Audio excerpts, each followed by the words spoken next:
Hi friends, ನಾನಿವತ್ತು ಅಕ್ಕಿ ರೊಟ್ಟಿ ಮಾಡ್ತಾಯಿದ್ದೀನಿ. ಅಕ್ಕಿ ರೊಟ್ಟಿ ಮಾಡೋಕ್ಕೆ ನಾನಿಲ್ಲಿ ಅಕ್ಕಿ ಹಿಟ್ಟು ತೊಗೊಂಡಿದ್ದೀನಿ. ಹಾಗೆ ಒಂದು ಪಾತ್ರೆಯಲ್ಲಿ 2 ಲೋಟ ಅಷ್ಟು ನೀರು ಕಾಯ್ದು ಇಟ್ಕೊಂಡಿದ್ದೀನಿ. ಈ ನೀರಿಗೆ ಸ್ವಲ್ಪ ಉಪ್ಪು ಹಾಕ್ಕೊತಾ ಇದ್ದೀನಿ. ಈ ನೀರು ಸ್ವಲ್ಪ ಕುದಿ ಬರಬೇಕು.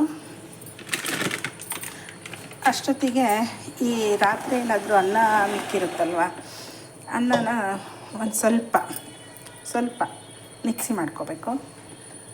ನೋಡಿ, ಸ್ವಲ್ಪನೇ ತೊಗೊಂಡಿರೋದು. ಸ್ವಲ್ಪ ನೀರು ಹಾಕಿ ನುಣ್ಣಗೆ ಮಿಕ್ಸಿ ಮಾಡ್ಕೋಬೇಕು.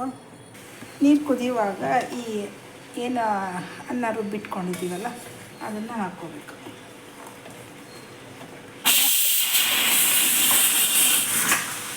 ಅನ್ನ ಹಾಕ್ಕೊಂಡ್ರೆ ಅಕ್ಕಿ ರೊಟ್ಟಿ ಚೆನ್ನಾಗಿ ಮೆತ್ತಗೆ ಬರುತ್ತೆ. ನಾನು ಹಾಗೆ ಅಕ್ಕಿ ರೊಟ್ಟಿಗೆ ದಾಲ್ ಫ್ರೈ ಮಾಡೋಣ ಅಂಥೇಳಿ ಬೇಳೆ ಬೇಯಕ್ಕೆ ಇಟ್ಕೊಂಡಿದ್ದೀನಿ. ಹಾಗೆ ಅಕ್ಕಿ ಹಿಟ್ಟನ್ನು ಹಾಕ್ಕೊತಾ ಇದ್ದೀನಿ. ಮುದ್ದೆ ಥರ ಮಾಡ್ಕೋಬೇಕು, ರಾಗಿ ಮುದ್ದೆ ಮಾಡ್ತೀವಲ್ಲ ಆ ಥರ. ನೋಡಿ, ಇದು ರೆಡಿ ಆಯಿತು. ಗ್ಯಾಸ್ ಆಫ್ ಮಾಡ್ಕೊತಾ ಇದ್ದೀನಿ. ಸ್ವಲ್ಪ ಬಿಸಿ ಕಡಿಮೆ ಆದಮೇಲೆ ಇದನ್ನ ಸ್ವಲ್ಪ ನೀರು ಮಾಡ್ಕೊಂಡು ನಾದ್ಕೋಬೇಕು.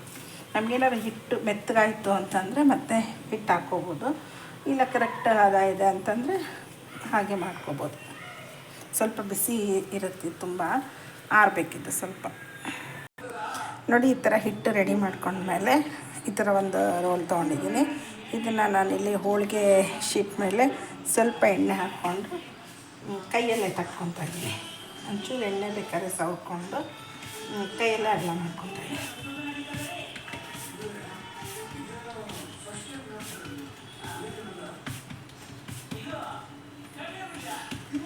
ನೋಡಿ, ಈ ಥರ ಚೆನ್ನಾಗಿ ಬರುತ್ತೆ, ತೆಳ್ಳಗೆ.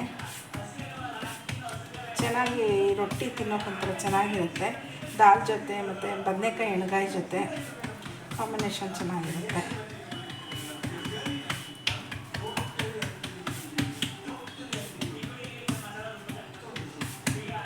ಒಂದ್ಸತೆ ಹೀಗೆ ಟ್ರೈ ಮಾಡಿ ನೋಡಿ.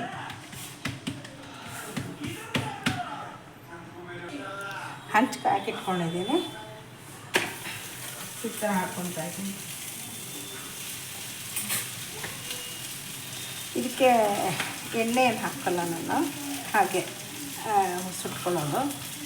ಚಪಾತಿ ಥರ ಎಣ್ಣೆ ಹಾಕಿ ಮಾಡ್ಕೊಳ್ಳಲ್ಲ. ಇಲ್ಲೇ ಹಚ್ಚುವಾಗೆ ಸ್ವಲ್ಪ ಎಣ್ಣೆ ಹಚ್ಕೊಂಡಿರ್ತೀವಿ ಅಷ್ಟೇ, ಅಂತ ಎಣ್ಣೆ ಹಾಕಿ ಏನು ಮಾಡಲ್ಲ.